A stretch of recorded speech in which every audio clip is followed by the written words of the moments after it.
À tous ceux qui n'ont pas d'enfants et qui commencent à acquérir du patrimoine, notamment pour ceux qui achètent une maison, et ben là tu te poses tout de suite la question, tu dis bah si demain tu décèdes, qui va hériter de ta maison et de ton patrimoine? Et là tu te dis tout de suite, ça va être mes parents. Eh bien c'est faux, c'est pas tes parents. Et d'ailleurs, si tu n'anticipes pas, ça peut vite coûter très cher à toute ta famille. Bon alors l'explication elle est très simple. Alors oui, les parents vont hériter, mais seulement d'un petit bout. Parce que en l'absence d'enfants et sans testament, eh ben, tes parents vont hériter, mais ils vont hériter aussi avec tes frères et sœurs. Et la règle, elle est très simple. Tes parents vont hériter seulement d'un quart par parent. Donc ta maman, elle va prendre 25%, ton papa 25%. Et les 50% qui restent, ça va aller à tes frères et sœurs à part égale. Mais tu vas comprendre le problème, c'est que dans la fiscalité sur la succession, au plus ton lien de parenté est éloigné, au plus tu payes d'impôts. Enfin du moins, ceux qui sont survivants. Alors pourquoi c'est un gros souci? Alors déjà, si tu fais hériter tes parents, ils vont avoir 100 000 € d'abattement. C'est ce qu'on appelle un abattement avec une ligne directe. Donc ta maman, elle va avoir 100 000 € d'abattement, ton papa pareil, et tout ce qui dépasse, tu comptes à peu près 20%. Alors c'est un barème progressif, je te le mets à l'écran, mais globalement, pour le commun des mortels, on est sur du 20%.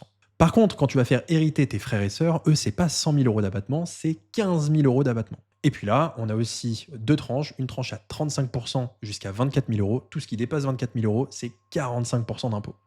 Ouais, c'est énorme. Donc au final, pour le même patrimoine, en fonction de qui va hériter de ton patrimoine, tu peux vite passer du simple au triple. Et pour ça, je vais te faire un cas concret très simple. Admettons, donc tu es célibataire, sans enfant, tu viens de t'acheter un appartement à 300 000 euros. Ok, c'est un appartement à crédit, mais ça fait partie de ton patrimoine. Et là, tu décèdes sans testament. Disons que tu as un seul frère et que tu as tes deux parents. Ton frère, du coup, va hériter de 50% des 300 000, donc 150 000. Et tes parents vont hériter de un quart de ton patrimoine, soit 75 000 chacun. Pour ce qui est des parents, vu qu'ils ont 100 000 € d'abattement et qu'ils reçoivent que 75 000, du coup, il n'y a pas d'impôt. On est à zéro. Par contre, pour ton frère, sur les 150 000, on va mettre que 15 000 € d'abattement. Et puis derrière, il va se taper entre 35 et 45% d'impôt.